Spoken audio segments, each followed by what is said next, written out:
Welcome back to the Comptia Network Plus course, Quality of Service. Before we dive in further into VLANs, I want to make sure that you have a fundamental understanding of QoS and why it is important. Quality of service refers to the way the resources are controlled so that quality of services is maintained. It's basically the ability to provide a different priority for one or more types of traffic over other levels. Priority is applied to different applications, data flows or users so they can be guaranteed a certain performance level. QoS methods focus on one of the 5 problems that can affect data as it traverses network cable: delay, dropped packets, error, jitter, out of delivery. Quality of service can ensure that applications with a required bit rate receive the necessary bandwidth to work properly. Clearly, on networks with excess bandwidth, this is not a factor, but the more limited your bandwidth is, the more important a concept like this becomes. VLAN memberships. Most of the time, VLANs are created by a system administrator who proceeds to assign switch ports to each one. VLANs of this type are known as static VLANs. If you don't mind doing a little more work when you begin this process, all of the host devices, hardware addresses into a database so your switches can be configured to assign VLANs dynamically anytime you plug a host into a switch. I hate saying things like obviously, but obviously this type of VLAN is known as a dynamic VLAN.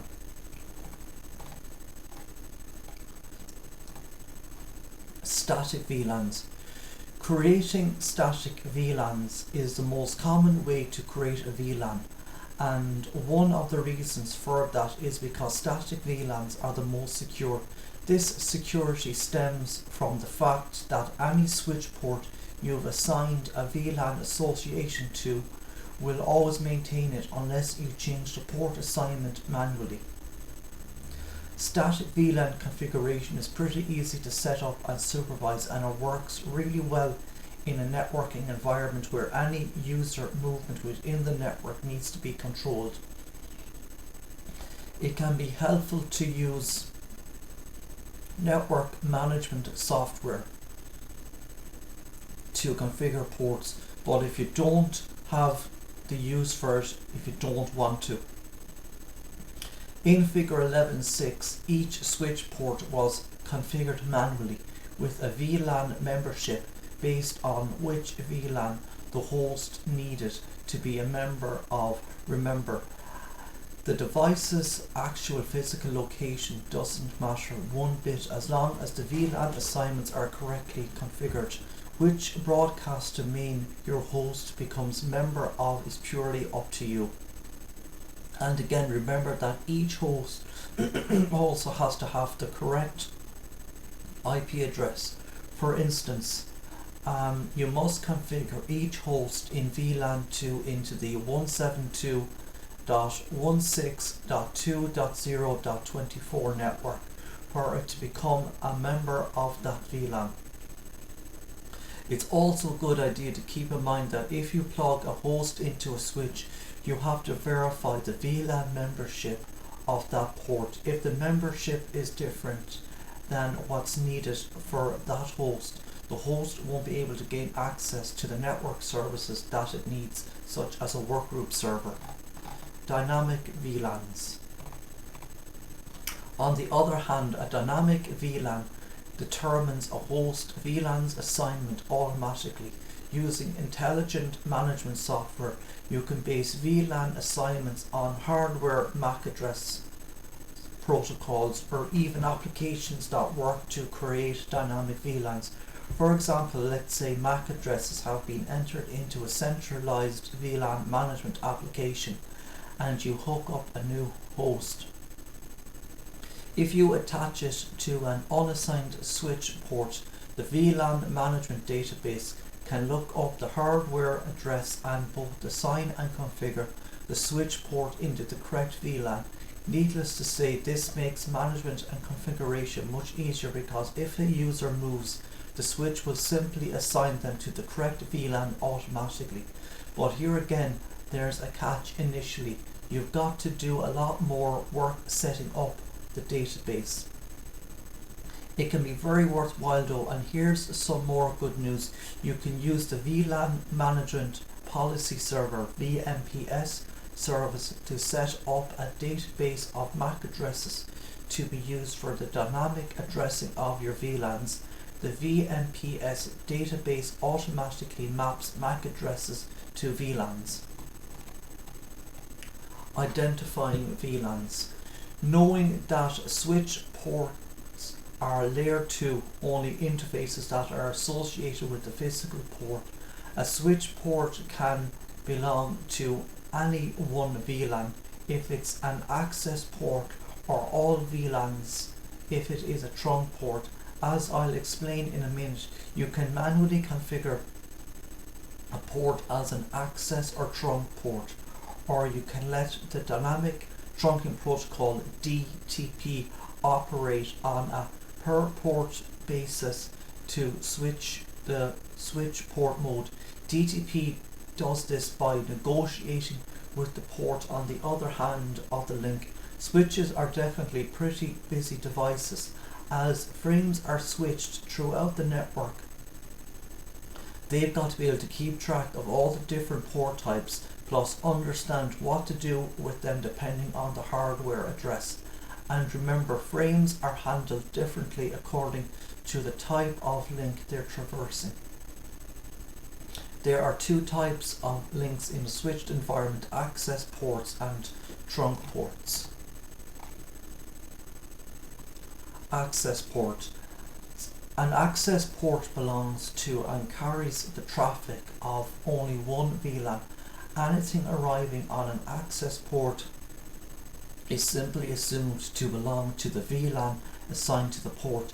Any device attached to an access link is unaware of a VLAN membership. The device just assumes it's part of the same broadcast domain, but it doesn't have the big picture, so it doesn't understand the physical network topology at all. Another good thing to know is that switches remove any VLAN information from the frame before it's forwarded out to an access link device. Remember that access link devices can't communicate with devices outside their VLAN unless the packet is routed, and you can only create a switch port to be either an access port or a trunk port, not both. So you've got to choose one or the other, and now you know if you make it an access port, the port can be assigned to one VLAN only.